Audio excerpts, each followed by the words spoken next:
A escola dominical, eu coloquei aqui, é uma parte do programa da igreja.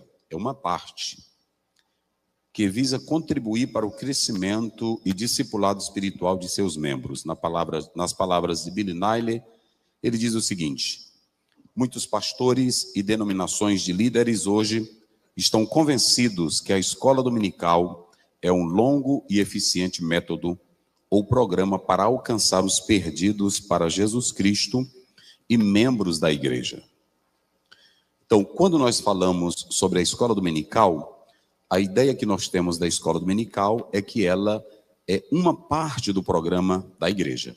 Escutem bem, a escola dominical, ela não é o todo da igreja, ela é uma parte do programa.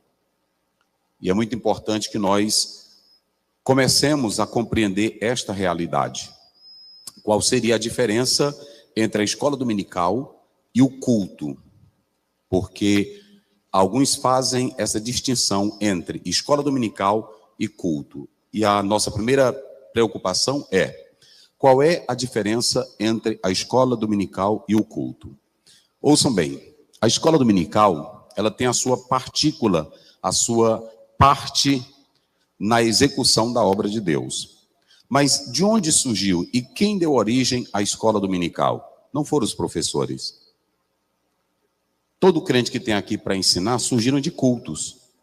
Cultos nas ruas, culto de pregação, culto na praça, culto em prisão, culto... Então, qual é a diferença, pastor Aziel, que se deve fazer entre a escola dominical e o culto? É aqui que nós devemos levar muita atenção para essa preocupação que nós estamos colocando aqui. Primeiramente, o culto, ele dá origem a toda essa estrutura da igreja. A efervescência da igreja, ela é existencial por causa do culto.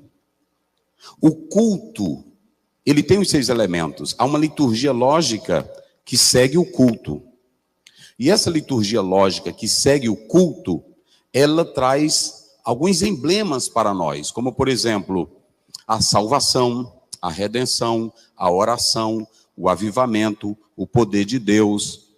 Quando um crente está cultuando a Deus, ele é consciente que ele vem para o culto para agradecer a obra salvadora de Jesus Cristo. Olha a importância do culto. Quando você vem para um culto, você já vem consciente para adorar aquele que já fez tudo por você, pela sua vida, aquele que já fez tudo por você e agora você precisa fazer tudo para ele. Então, o culto se reveste de grande significado para todos os seus membros. É bem interessante que há um escritor brasileiro que ele diz que desde 1990 as coisas começaram a mudar. Ele diz que as pessoas antigamente centravam a sua ideia no ensino da palavra. Lauro Richard e Thomas Grun e dentre outros seguiam essa linha de pensamento. Mas aí as coisas começaram a mudar quando o culto perdeu a sua centralidade. Ou seja, aquilo que era voltado para aquilo que estava no culto, a palavra, a oração e o louvor. Eram três coisas marcantes no culto: palavra, oração, louvor, gratidão. Algumas igrejas chamam de lamento, que é marcado pela lágrima, pela confissão, pelo arrependimento, pelo quebrantamento. Todo culto tinha isso. Todo culto tinha isso. A liturgia ou a lógica do culto era seguir o que estava na palavra de Deus. Mas aí, quando vieram os movimentos oriundos também dos Estados Unidos, a emoção passou a dominar os nossos cultos. E assassinou o culto que, na verdade, era prioridade para a palavra, que era prioridade para o ensino e para a pregação.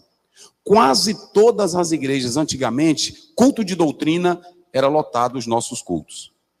Mas com o passar dos tempos, o culto de doutrina foi ficando em segunda mão. Por quê? Porque os cultos passaram a ter outra lógica. A lógica do culto hoje não é mais a palavra.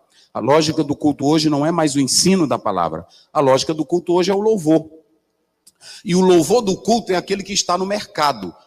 O grande prejuízo para a igreja é que o louvor que está no culto não é o louvor da Bíblia, é o louvor do mercado. O que é o louvor do mercado? Aquele que vende mais, aquele que está nas plataformas, aquele que está bombando. Não importa se o peso teológico daquele hino é fraco, é frio, mas se ele emociona, todos querem ouvir, todos querem cantar.